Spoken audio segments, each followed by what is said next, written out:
शिव राजशाही विश्राम घर के हरे भरे उद्यान में विचरण कर रहा था।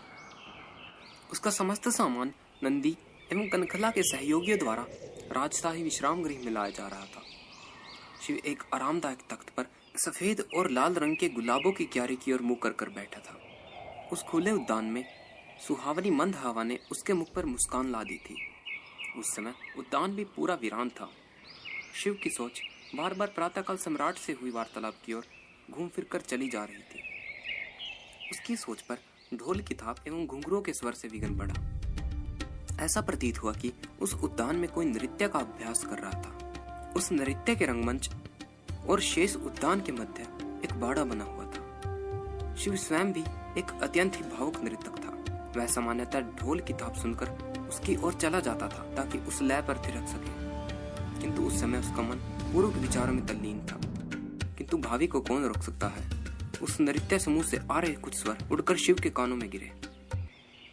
नहीं नहीं देवी, आपको इसे छोड़ देना चाहिए। एक विलक्षण पुरुष स्वर ने कहा, यह कोई कार्य नहीं है जिसको आपको करना ही होगा। आप नृत्य का आनंद लीजिए।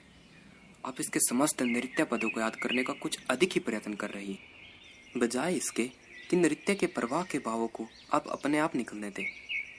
उसके बाद एक स्त्री का स्वर सुनाई दिया, देवी जी, गुरु उचित ही कह रहे हैं। आप नृत्य उचित प्रकार से कर रही हैं, किंतु उसका आनंद नहीं ले रही। सघनता आपके मुख पर दिखाई दे रही है। आपको थोड़ा आराम से नृत्य करना होगा। पहले मुझे नृत्य के पदों को सही कर लेने दीजिए, उसके बाद मैं इसमें आनंद लेना सीख जाऊंगी। अंतिम स्वर ने शिव के बदन के रोए खड़े करते हैं। वह सती थी। वह शीघ्रता से उठा और जिधर से वे स्वर आ रहे थे उस ओर चल पड़ा। उस बाड़े के पीछे की ओर आने पर उसने देखा कि सती एक छोटी सी वेदिका पर नृत्य कर रही थी। उसके हाथ बगल में कड़ाई से ऊपर उठे हुए थे जब वह नृत्य की विभिन्न मुद्राओं का प्रदर्शन कर रही थी। उसने थाप के अनुसार ही नृत्य किए, पहले बाईं ओर और फिर दाईं ओर। उसने अपने ढुमके को एक ओर लचकाया और नृत्य के भाव को बताने के लिए अपने दोनों हाथ कमर पर रख दिए। वह एक बार पुनः मंत्रमुग्ध था। हालांकि वह नृत्य में सभी पदों को सही उठा रही थी, फिर भी गुरुजी सही थे। वह एक यंत्र की तरह नृत्य कर रही थी। स्वाभाविक आत्मसमर्पण अर्थात एक स्वाभाविक नर्तकी के लक्षण उसके नृत्य में परिलक्षित नहीं हो पा रहे थे। हर्ष एवं क्रोध के विभिन्न प्रकारों के मनोभाव जो उस नृत्य की कथा के माध्यम से कहे जाने थे, वे इसके नृत्य पदों में दिखाई ही नहीं दे रहे थे। और एक कुशल नर्तकी से भिन्न वह पूर्ण वेदिका का प्रयोग ही नहीं कर पा रही थी। उसके पद छोटे छोटे थे, उसके कारण उसके नृत्य पद सिकुड़कर वेदिका के केंद्र तक ही सीमित थे। नृत्य सिखाने वाले गुरुजी उसके सामने बैठे हुए थे और ढोल पर संगत दे रहे थे। उसकी सहयोगी का कृतिका उसकी बाईं ओर बैठी हुई थी। वे गुरुजी थे जिन्होंने सबसे पहले शिव को देखा और खड़े हो गए थे। सती और कृतिका भी पीछे मुड़ गई और अपने सामने शिव को देखकर वे भी अचंभे में पड़ गई। सती से भिन्न कृतिका अपने भावों पर नियंत्रण नहीं रख सकी और बिना कुछ समझे ही बोल पड़ी, शिव। सती ने अपने स्वभाव के अनुरूप शांत एवं औपचारिक तरीके से गंभीरता से पूछा, क्या सब कुछ ठीक है शिव?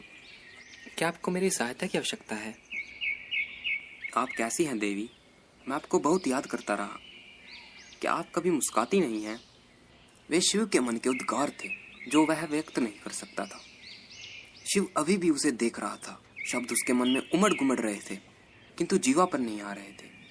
मुस्कान लिए कृतिका ने सती की प्रतिक्रिया जानने के लिए उसकी ओर देखा। अब उससे भी अधिक गंभीर सती ने विनम्रता से दोबारा पूछा, क्या हम आपकी किसी प्रकार मदद कर सकती हूँ शिव? नहीं नहीं, मुझे किसी की सहायता की आवश्यकता नहीं है। जैसे ही वास्तविकता उसके संज्ञान में पुनः आई तो शिव ने उत्तर दिया, मैं इस क्षेत्र में आया हुआ था और मैंने आपके नृत्य की ध्वनि सुनी। मेरा मतलब है आप लोगों की बातें सुनी। आपके नृत्य के पद इतने बलशाली नहीं थे कि मैं उन्हें सुनकर यहाँ आता। आप बिल्कुल सही ढंग से नृत्य भी नहीं कर रही थी। वास्तव में तकनीकी रूप से ठीक था, पर बस उतना ही। कृतिका ने बीच में ही बात काटी, आपको नृत्य के बारे में कुछ पता भी है? हाँ, कुछ अधिक नहीं, बस थोड़ा बहुत, शिव ने मुस्कान के साथ कृतिका से कहा। उसके बाद वह बहुत शीघ्रता से सती की ओर मुड़ा और बोला, मुझे क्षमा करे सती, किंतु गुरुजी का कहना सही है। आप कुछ अधिक ही नियमशील हो रही हैं। जिस देश से मैं आया हूँ वहाँ के लोग इसके बारे में कुछ ऐसा कहेंगे कि मुद्राएं एवं क्रियाएं तो तकनीकी रूप से पूर्णतः सही हैं, किंतु भाव अनुपस्थित है। और नृत्य बिना भाव के उसी प्रकार का होता है जिस प्रकार आत्मा बिना शरीर।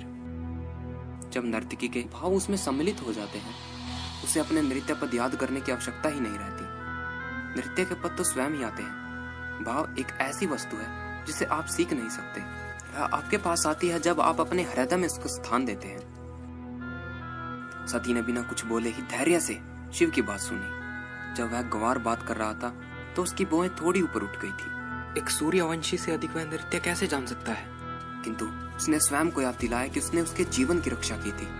वह उसे सम्मान देने के लिए कर्तव्यबद्ध थी। किंतु कृतिका ने इसे उसके अपराध के रूप में ले लिया था कि एक बिना जाति सूचक चिन्ह वाला विदेशी दम भर रहा था कि उसे नृत्य उसकी महोदया से अधिक आता है। उसने क्रुद्ध दृष्टि से शिव को देखा और कहा, आपका इतना दुस्साहस कि आप सोचते हैं कि आपको इस राज्य की सबसे अच्छी नृतिका से अधिक ज्ञान है। शिव को एहसास हो चुका था कि संभवतः उसने कोई अपराध कर दिया था। मैं अत्यधिक क्षमा प्रार्थी हूँ। मैं किसी भी प्रकार से आपके अनादर की सोच भी नहीं सकता। कई बार ऐसा होता है कि मुझे एहसास नहीं होता कि मैं क्या बोल रहा हूँ और बिना कुछ सोचे समझे बोलता चला जाता हूँ। नहीं, सती ने उत्तर दिया, आपने मेरा अनादर नहीं किया है। संभवतः आप सही हैं। मैं नृत्य के भाव को उतना महसूस नहीं करती जितना मुझे करना चाहिए, किंतु मुझे विश्वास है कि गुरुजी के मार्गदर्शन में कुछ समय में अवश्य सीख जाऊंगी। सती को प्रभावित करने के अवसर को भुनाते हुए शिव ने कहा, यदि आपको बुरा ना लगे तो क्या मैं नृत्य का प्रदर्शन कर सकता हूँ? मुझे अच्छी तरह से पता है कि मैं आपकी तरह तकनीकी रूप से सही नहीं हूँ, किंतु बहुत संभव है कि भाव में कुछ न कुछ अवश्य होगा जो मुझे मेरे नृत्य के पद सही लेने में मेरा मार्गदर्शन करेगा। वाह, यह तो बहुत अच्छे से बोल गया मैं। अब वो ना नहीं कर पाएगी। सती आश्चर्यचकित दिखी। ठीक है, वह न चाहते हुए भी जाने कैसे बोल पड़ी। अत्यंत ही प्रसन्न शिव तत्काल ही रंगमंच के मध्य पहुंच गया। अपने अंगवस्त्रम को उठाकर एक ओर फेंक दिया जो उसके ऊपरी शरीर को ढके हुए था। उसकी महोदया के अपमान पर कृतिका का जो अर्थ लगाने वाला गुस्सा था वह काफूर हो चुका था, क्योंकि उसकी उस समय गहरी सांस निकल गई थी जब उसने शिव की छोटी मोटी लहर वाली डील डोल को देखा। उधर सती अचंभे में पड़ती जा रही थी कि उसका वह शक्तिशाली मांसपेशियों से सुगठित शरीर कैसे नृत्य के लिए आवश्यक लचक प्राप्त कर पाएगा। हे नवयुवक, ढोल पर हल्की थाप देते हुए गुरुजी ने शिव से पूछा, जिस ताल पर आप आराम से नृत्य कर सकते हैं वह बताइए। शिव ने हाथ जोड़कर नमस्ते किया और विनम्रता से झुककर कहा, गुरुजी, क्या आप मुझे कुछ क्षण देने की कृपा करेंगे? मुझे नृत्य के लिए तैयार होने की आवश्यकता है। नृत्य एक ऐसी विधि थी जिसे शिव उतनी ही अच्छी तरीके से जानता था जितना कि युद्ध। पूर्व की ओर घूमकर पहले उसने अपनी आंखें मूंद ली और उसके बाद वह थोड़ा सा झुका। उसके बाद वह अपने घुटनों के बल हो गया और उसने भक्ति भाव से अपने सिर से भूमि को स्पर्श किया। खड़ा होकर उसने अपने दाहिने पांव को आगे बढ़ाया। उसके बाद उसने अपने बाएं पांव को फर्श से बड़े ही सुंदर ढंग से वक्र तरीके से तब तक उठाया जब तक कि वह घुटने की ऊंचाई तक न पहुंच गया, और फिर उसने संतुलन बनाने के लिए अपने दाएं पांव को थोड़ा आगे झुकाया। उसका बायां पांव उसके दाएं पांव के लगाव एवं मुख के ठीक मध्य में आगे की ओर चला गया। दर्शक गणों के मध्य एक मृत्यु समान शांतता को मात्र शांत एवं मंद पवन की ध्वनि ही भंग कर रही थी। गुरुजी, सती एवं कृतिका ने शिव को आश्चर्य से देखा। वे यह समझ नहीं पा रहे थे कि वह क्या कर रहा था, किंतु वे उस ऊर्जा का अनुभव कर रहे थे जो शिव की उस मुद्रा से निकल रही थी। शिव ने सुंदर वृत्ताकार नृत्य पद लेने के साथ अपने दोनों हाथों को उठाया और उन्हें कंधे के बराबर दोनों ओर लेकर गया। उसका दाहिना हाथ इस प्रकार से ढांचा बना रहा था कि जैसे उसने डमरू को पकड़ रखा हो। उसका बायां हाथ खुला था। उसकी हथेली ऊपर की ओर मुख किए हुए थी, जैसे कि वह कोई दैवीय ऊर्जा प्राप्त कर रही हो। उसने इस मुद्रा को कुछ देर तक यूं ही बनाकर रखा। उसका दीप्तिमान मुख बता रहा था कि शिव अपनी दुनिया में खोता चला जा रहा था। उसके बाद उसका दाहिना हाथ अप्रयासित ढंग से आगे की दिशा में चला, जैसे उसके पास अपना ही मन हो। उसकी हथेली अब खुली हुई थी और दर्शक की ओर देख रही थी। वह मुद्रा कुछ इस प्रकार की थी जैसे वह सती को संरक्षण दे रही हो, जो अचंभे से उसे देख रही थी। उसका बायां हाथ उसके कंधे के बराबर वाले स्थान से सामने की ओर आया, जिसकी हथेली नीचे की ओर मुख किए हुए थी। बायां हाथ एक मुद्रा करने के बाद रुका। जब वह इस स्थिति में आया कि वह बाएं पांव को दिख रहा था, शिव ने इस मुद्रा को थोड़ी देर तक रोके रखा। और उसके बाद उसने नृत्य प्रारंभ किया। सती ने आश्चर्य से शिव को घूरा। वह उसके नृत्य पद का प्रदर्शन कर रहा था। इसके बावजूद वह पूरी तरह से एक भिन्न नृत्य लग रहा था। उसके हाथों की मुद्राएं पूरी तरह से अप्रत्याशित थी, जैसे जादू हो। कैसे इतने सुगठित शरीर से इतनी लचक हो सकती थी? गुरुजी ने असहाय होकर ढोल से संगत देने का प्रयत्न किया, किंतु स्पष्ट रूप से इसकी कोई आवश्यकता नहीं थी, क्योंकि शिव के पांव ही ढोल की थाप का गुंजन कर रहे थे। इस नृत्य ने स्त्री के विभिन्न भावों के प्रदर्शन को दिखाया। प्रारंभ में एक स्त्री के अपने पति के साथ हंसी ठिठोली करते उसकी प्रसन्नता एवं अनुराग को दर्शाया। उसके बाद अपने साथी की अनुचित मृत्यु पर उसके क्रोध और पीड़ा को दर्शाया गया। यहाँ तक कि शिव के इतने रूखे मर्दाना शरीर होने पर भी एक शोकग्रस्त स्त्री के कोमल फिर भी सबल भावों का प्रदर्शन पूर्णतः सहज दिख रहा था। शिव के नेत्र खुले हुए थे, किंतु दर्शक गणों ने संपादित किया कि वह उसके लिए अनजान थे। शिव अपनी दुनिया में खोया हुआ था। वह दर्शकों के लिए नृत्य नहीं कर रहा था। वह प्रशंसा पाने के लिए भी नृत्य नहीं कर रहा था। वह संगीत के लिए नृत्य नहीं कर रहा था। वह मात्र स्वयं के लिए नृत्य कर रहा था। बल्कि ऐसा प्रतीत हो रहा था कि उसका नृत्य किसी दिव्य शक्ति द्वारा निर्देशित किया जा रहा हो। सती को अनुभव हुआ कि शिव सही था। उसने स्वयं को खुला छोड़ दिया और नृत्य स्वयं में भी उसके पास आ पहुंचा था। ऐसा प्रतीत हो रहा था कि जैसे वह नृत्य अनंत काल तक चलने वाला था। फिर अचानक शिव ने कड़ाई से आंखें बंद की और अंततः उसका नृत्य समाप्त हो गया। उसने अपनी अंतिम मुद्रा को कुछ देर रोके रखा और उसकी दीप्ति उसे छोड़कर चली गई। ऐसा प्रतीत हो रहा था कि अब वह अपनी दुनिया में वापस लौट गया था। शिव ने धीरे से अपनी आंखें खोली तो उसने देखा कि सती, कृतिका और गुरुजी उसे पूर्ण विनम्र में निहार रहे थे। गुरुजी वे पहले थे जिन्हें अपने कंठ स्वर की सबसे पहले प्राप्ति हुई। आप कौन हैं? मैं शिव हूँ। नहीं नहीं, आपका शरीर नहीं, मेरा अर्थ है कि आप कौन हैं? मेरा नाम शिव है। गुरुजी, क्या मैं एक प्रश्न पूछ सकती हूँ? सती ने पूछा। निसंदेह आप पूछ सकती हैं। शिव की ओर मुड़कर सती ने पूछा, नृत्य से पहले वह आपने क्या किया था? क्या वह किसी प्रकार की प्रस्तावना थी? जी हाँ, इसे नटराज मुद्रा कहा जाता है। यह नृत्य के ईश्वर की मुद्रा है। नटराज मुद्रा? वह क्या करती है? उसने मेरी ऊर्जा को सार्वभौमिक ऊर्जा के साथ एक रखित कर दिया ताकि नृत्य स्वयं ही उत्पन्न हो सके। मैं कुछ समझी नहीं। देखिए, यह कुछ इस प्रकार है। हमारे लोगों के मध्य हमारा मानना है कि विश्व में सभी प्रकार की वस्तुएं किसी शक्ति या ऊर्जा की संवाहक है। पेड़ पौधे, पशु, वस्तुएं, हमारे शरीर सभी कुछ ऊर्जा के संवाहक हैं और ऊर्जा संचारित करते हैं। किंतु ऊर्जा की जो सबसे बड़ी संवाहक है, जिसके हम संपर्क में होते हैं, वह स्वयं माता पृथ्वी है। वह मैदान जिस पर हम चलते हैं, उसका आपके नृत्य के साथ क्या लेना देना है? इसलिए क्योंकि आप जो कुछ भी करते हैं उसके लिए आपको ऊर्जा की आवश्यकता होती है। ऊर्जा लोगों से, वस्तुओं से और स्वयं माता पृथ्वी से आती है। आपको उस ऊर्जा के लिए सम्मानपूर्वक मांग करनी होती है और आपकी यह नटराज मुद्रा आपको उस ऊर्जा को प्राप्त करने की सहायता करती है जिसकी आप कामना करते हैं। गुरुजी ने पूछा, यह इस बात पर निर्भर करता है कि मैं किसके लिए उस ऊर्जा की कामना करना चाहता हूँ। नटराज की मुद्रा मुझे उस नृत्य के लिए आदरपूर्वक ऊर्जा मांगने में सहायता करती है जो मेरे पास आना चाहती है। यदि मुझे मेरी सोच के लिए ऊर्जा की कामना करनी होती तो मुझे पालती मारकर बैठकर ध्यान लगाना चाहिए। ऐसा प्रतीत होता है कि ऊर्जा आप पर कृपा करती है नवयुवक। गुरुजी ने कहा, आप नटराज है, नृत्य के ईश्वर।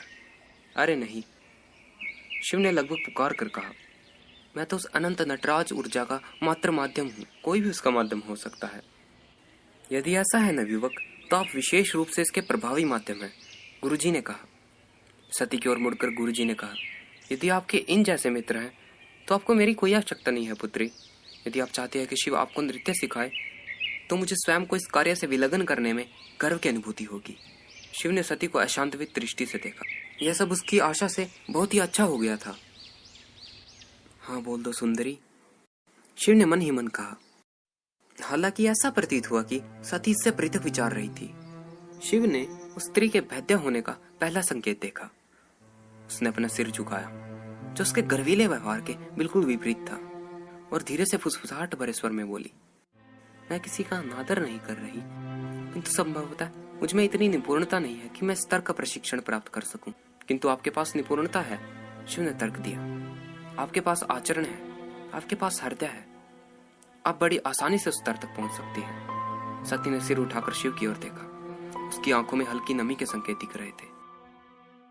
ये यहाँ क्या बकवास हो रही है, शिव ने मन में कहा। उसने दुख के जिस महासमुद्र को दिखाया उसने शिव को विस्मय में डाल दिया। मैं किसी भी स्तर से बहुत दूर हूँ शिव, सती बड़बड़ाई। जब उसने यह कहा तो सती में स्वयं को पुनः नियंत्रित करने की शक्ति आ गई थी। विनम्र गर्वीला आचरण उसके मुख पर वापस लौट आया था। मुखौटा पुनः आ चुका था। यह मेरी पूजा का समय है, गुरुजी, मुझे आज्ञा दीजिए। वह शिव की ओर मुड़ी। आपसे दोबारा मिलकर बहुत प्रसन्नता हुई शिव। इससे पहले कि शिव कुछ बोल पाता, सती मुड़ी और वहां से चली गई। कृतिका ने उसका अनुसरण किया। गुरुजी भी पूर्णतः भुचक के शिव को लगातार गहरी दृष्टि से देख रहे थे। उन्होंने शिव की ओर झुककर औपचारिक नमस्ते किया और कहा, आपको नृत्य करते देख मैं कृतज्ञ हुआ। उसके बाद वे भी मुड़े और वहां से चले गए। शिव मेलुहा वासियों के इन विचित्र तरीकों को सोचकर आश्चर्यचकित रह गया।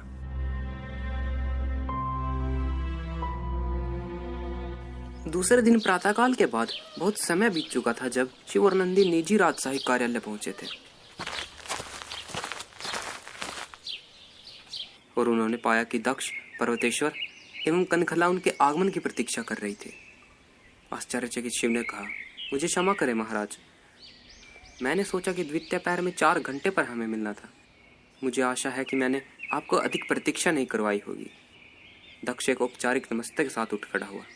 ऐसा सम्मान झुका और बोला, नहीं प्रभु, आपको क्षमा मांगने की कोई आवश्यकता नहीं है। हम ही थोड़ा समय से पूर्व आ गए थे ताकि आपको प्रतीक्षा न करनी पड़े। अपने सम्राट और मानव जाति की सर्वोत्तम सभ्यता के शासक की एक गवार के प्रति इस अत्यंत ही दास्ता वाली मुद्रा को देखकर पर्वतेश्वर ने अपनी आंखें घुमाई। सम्राट द्वारा प्रभु का संबोधन सुनने के बाद अपने आश्चर्य पर नियंत्रण रखते हुए शिव ने सम्राट की ओर झुककर नमस्ते किया और बैठ गया। प्रभु, इससे पूर्व कि मैं नीलकंठ की पौराणिक कथा का एक लाभ करूं, यदि आप कुछ प्रश्न करने की इच्छा रखते हैं तो वे पूछ सकते हैं। दक्ष ने शिव की मंशा को भांपते हुए कहा। जो एक सबसे स्पष्ट प्रश्न शिव के मन में सर्वप्रथम आया वह था, उस पवित्र झील के नाम पर कोई मुझे यह बताएगा कि यह पवित्र गला इतना महत्वपूर्ण क्यों है? किंतु उसकी स्वाभाविक बुद्धि ने उससे कहा कि यद्यपि यह सबसे प्रत्यक्ष प्रश्न प्रतीत होता है, तथापि यह तब तक उत्तरित नहीं हो सकता था जब तक कि वह मेलुहा के समाज के बारे में और अधिक नहीं समझ लेता। यह एक असामान्य प्रश्न प्रतीत होता है महाराज, शिव ने कहा। किंतु क्या मैं पूछ सकता हूँ कि आपकी उम्र कितनी है? आश्चर्यचकित दक्ष ने कनखला की ओर देखा। उसके बाद शिव की ओर मुड़कर एक विस्मित मुस्कान के साथ कहा, आप अत्यंत ही बुद्धिमान है प्रभु। आपने सबसे महत्वपूर्ण प्रश्न सबसे पहले पूछा है। अपने चेहरे को षड्यंत्र पूर्व बनावटी हंसी में बदलते हुए दक्ष ने पुनः कहा, पिछले महीने मैंने 184 वर्ष पूरे किए हैं। शिव स्तब्ध था। दक्ष 30 वर्ष से एक अधिक दिन भी आयु वाला नहीं लग रहा था। असल में मेलुहा में कोई भी वृद्ध नहीं दिखाई दे रहा था, मात्र उस पंडित को छोड़कर जो उसे ब्रह्मा के मंदिर में मिला था।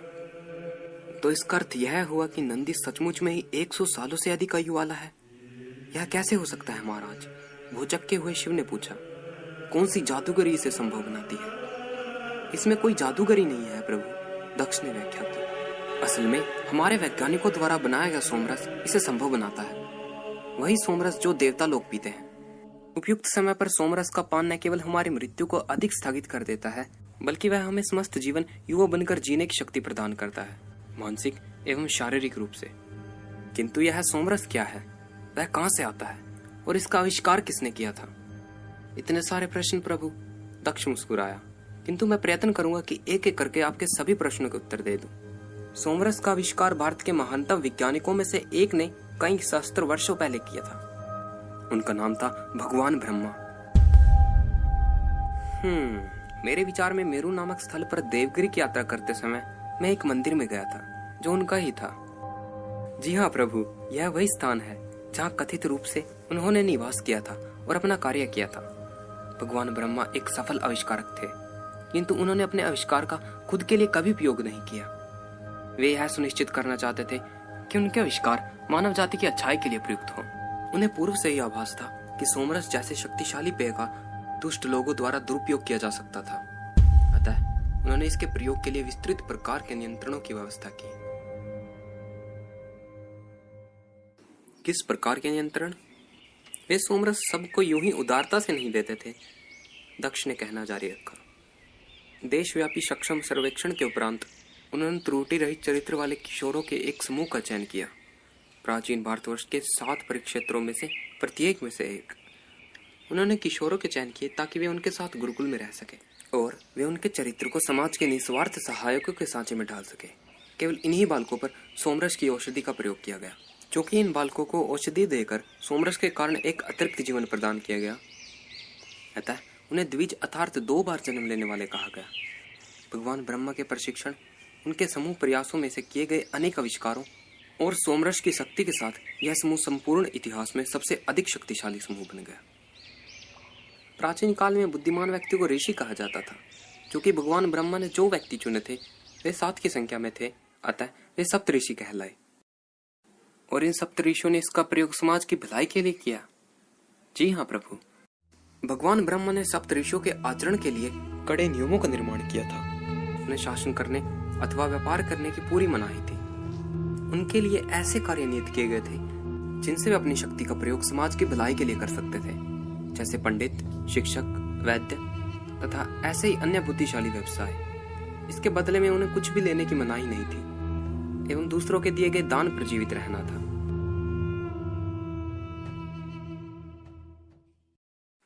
कड़े सेवा नियम। मस्खरी के साथ शिव ने पर्वतेश्वर की ओर पलक झपका कर कहा।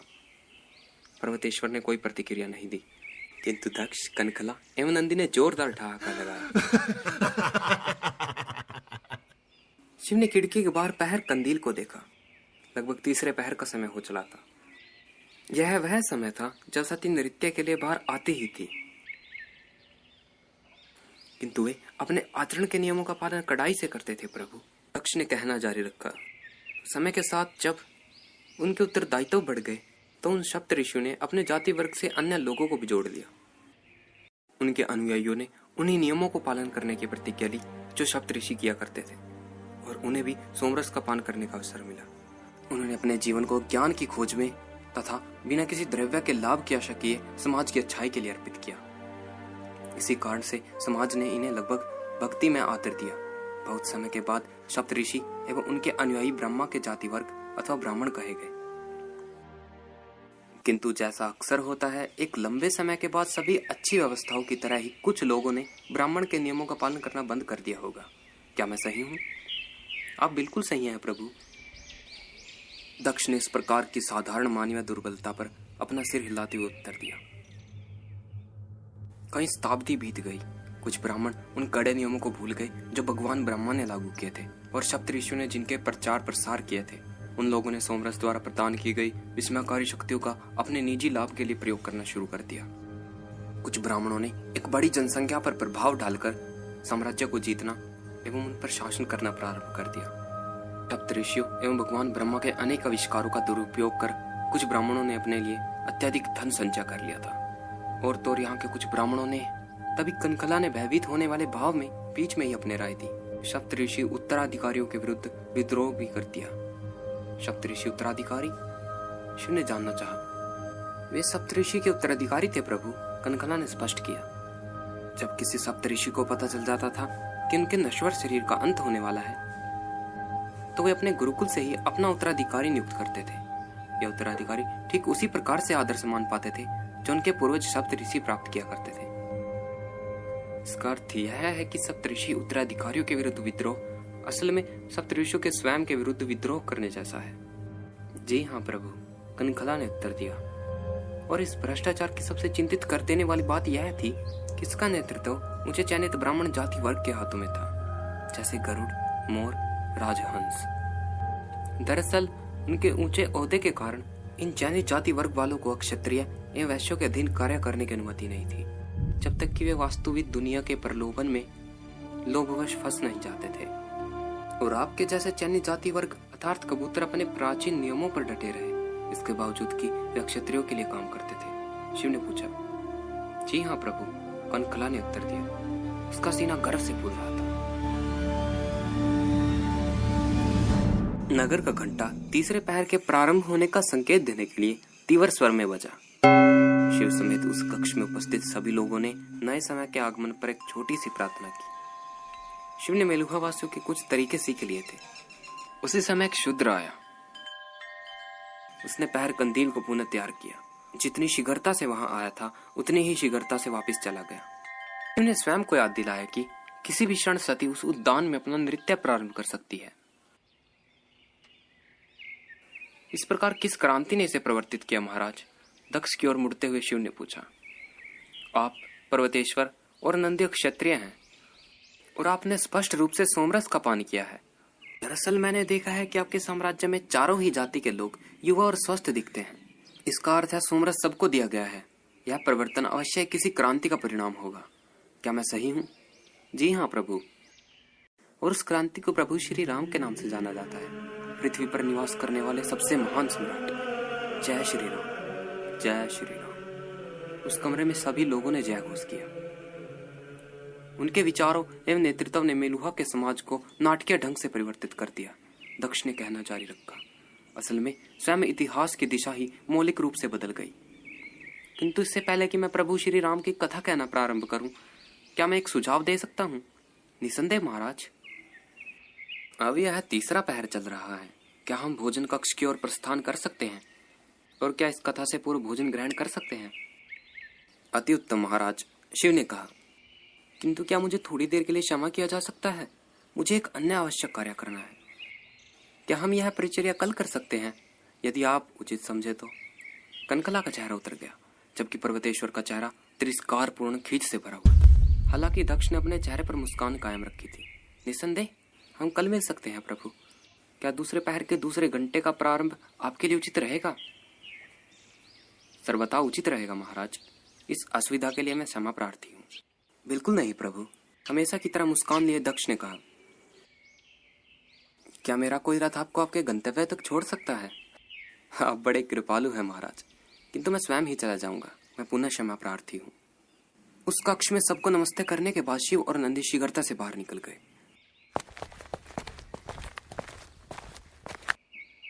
कनकला ने अभियोगात्मक ढंग से दक्ष को देखा। सम्राट ने तुरंत सिर हिलाया और हाथ से शांत रहने को कहा। सब ठीक है, हम कल मिल रहे हैं ना, है कि नहीं? महाराज, हमारे पास बहुत ही कम समय है, कनकला ने कहा। नीलकंठ को अपना उत्तरदायित्व तत्काल स्वीकार कर लेना चाहिए। उन्हें समय दीजिए कनकला। हमने इतने लंबे समय से प्रतीक्षा की है। कुछ दिन में सब कुछ नष्ट नहीं होने वाला। पर्वतेश्वर सहसा उठा। उसने दक्ष को झुककर सम्मान दिया और बोला, आपकी आज्ञा से महाराज, क्या मैं जा सकता हूँ? एक गवार को शिक्षित करने की तुलना में बहुत सी ऐसी व्यवहारिक वस्तुएं हैं जिन पर ध्यान देना आवश्यक है। आपको उनके बारे में आदर से बोलना चाहिए पर्वतेश्वर। गुर्राहट के साथ कनकला ने कहा। वे ही नीलकंठ है।